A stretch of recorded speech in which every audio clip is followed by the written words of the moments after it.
ఓం శ్రీ మాత్రే నమః. దేవతల కోరికతో అవతరించినటువంటి అమ్మ అశేష భక్తుల మనసులలో జీవితాలలో వెలుగునిచ్చింది.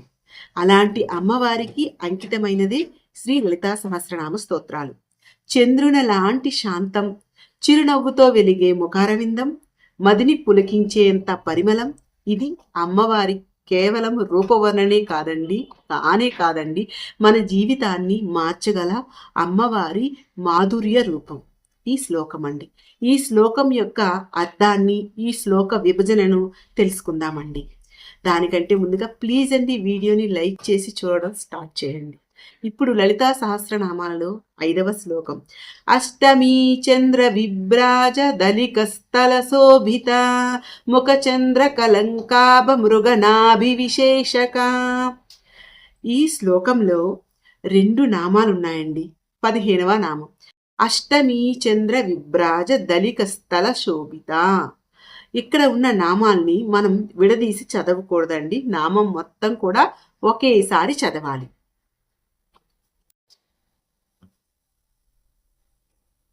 16వ నామము ముఖచంద్ర కలంకాభ మృగనాభి విశేషక. ఇది 16 అక్షరాలు గల నామాలండి. వీటిని విడదీసి చదవకూడదు, కలిపే చదవాలి. అష్టమి చంద్ర విభ్రాజ దలిక స్థల శోభిత.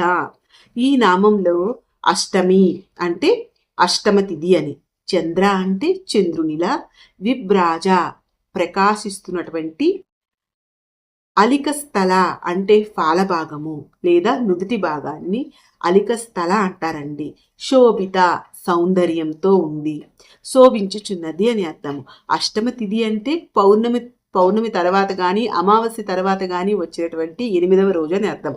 ఆ రోజున వచ్చేది అష్టమ తిథి. ఇది శుక్లపక్షంలో, అలా కృష్ణపక్షంలో కూడా వస్తుంది. ఈ అష్టమి చంద్రుడు వెలుగుతో పాటుగా సామర్థ్యాన్ని, చంచలమైనటువంటి మనస్సును కేంద్రీకరించడంలో సహాయపడతాడండి.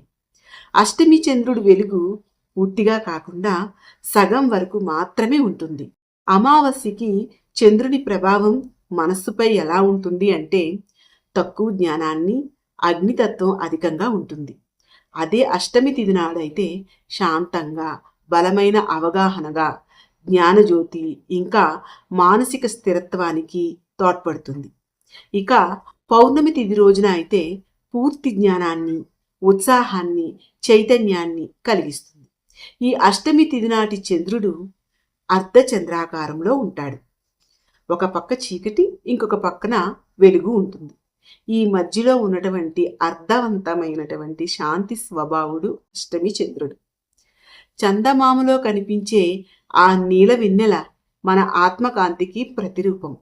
అలాంటి అష్టమి చంద్రుని ప్రకాశం అమ్మవారి నుదుటి భాగం మీద మనం చూడొచ్చు. అమ్మ నుదుటి భాగము ఆ అష్టమి చంద్రుని కాంతితో ఎంతో తేజోవంతంగా మెరిసిపోతూ ఉంది. 16వ నామం చూద్దాం. ముఖచంద్ర కలంకావ మృగనాభి విశేషక. ఈ నామం ముఖ్యంగా అమ్మవారి నుదుటిను ఉన్నటువంటి బొట్టు గురించి తెలియజేస్తున్నారండి. ముఖ అంటే ముఖము, చంద్ర అంటే చంద్రునిలో గల, కలంకాభ అంటే మచ్చ వంటి, మృగనాభి విశేషక అంటే కస్తూరిని బొట్టుగా ధరించినది.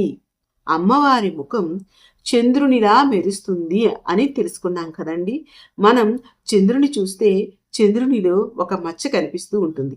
ఆ మచ్చ కోసం రామాయణంలో లంకాకాండంలో రాముడు ఈ విధంగా అన్నాడండి. మిత్రులారా, ఆ చంద్రుని గమనించారా? ఆ చంద్రునిలో ఒక మచ్చ కనిపిస్తుంది కదా, ఆ మచ్చ కోసం మీరు ఏమనుకుంటున్నారు అని అడిగాడు రాముడు. అక్కడ ఉన్న వాళ్ళందరూ కూడా వారికి తోచిన సమాధానం చెప్పారు. చివరిగా హనుమంతుడు ఈ విధంగా సమాధానం ఇచ్చారంట. ప్రభు, చంద్రుడు ఎల్లప్పుడూ కూడా మీ స్వరూపాన్ని హృదయమున ధ్యానిస్తున్నందువలన అక్కడ మీ దేహఛాయ ఏర్పడింది అని అన్నాడంట.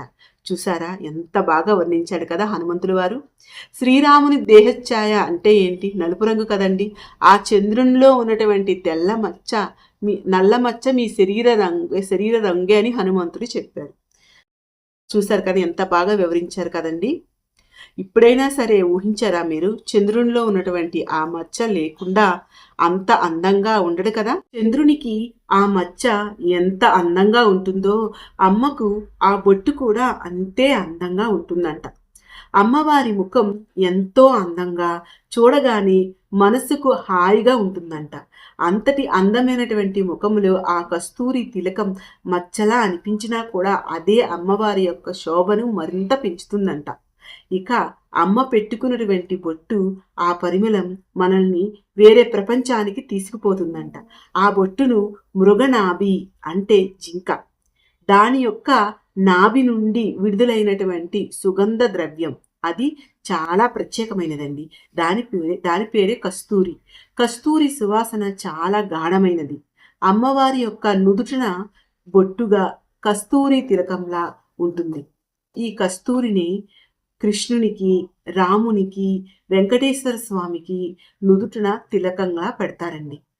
కస్తూరి సువాసన అనేది దాని శరీరంలో ఉన్న నాభి ప్రదేశం నుండి వస్తున్నా అది ఎక్కడి నుండో వస్తుందన్నట్టుగా వెతుక్కుంటూ ఉంటుందంట జింక.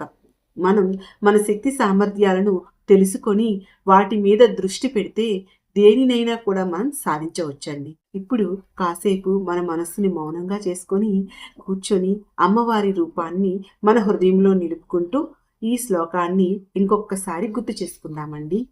అమ్మ నుదుటపై అష్టమి చంద్రుని వలె మృదుత్వం, నెమ్మదిగా జారినటువంటి వెలుగు, చుట్టూ ఉన్నటువంటి శాంతత పరిచే తేజస్సు, ఆ తేజంలో తారలు కూడా మౌనంగా ఉంటున్నాయి.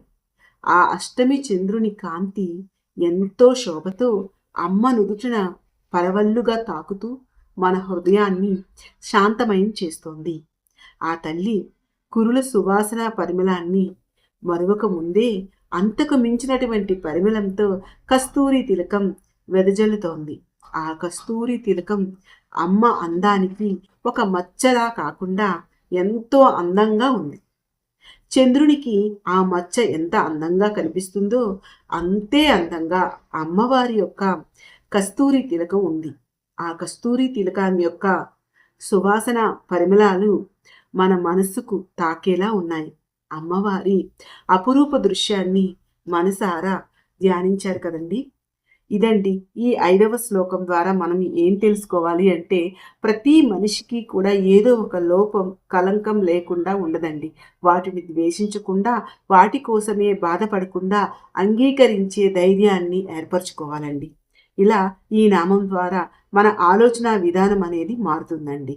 అంతేకాకుండా మనలో ఉన్నటువంటి లోపాలనే సౌందర్యంగా అంగీకరిస్తాం. ఎంతటి సువాసననైనా మనం చూడలేమండి, కానీ అనుభవించగలం.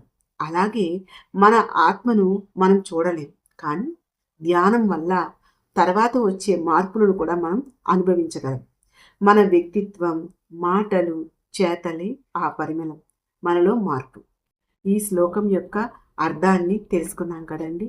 తర్వాత వీడియోలో ఇంకొక శ్లోకంతో కలుస్తానండి. వీడియో నచ్చితే లైక్ చేయండి ప్లీజ్ అండి. ఓం శ్రీ మాత్రే నమః.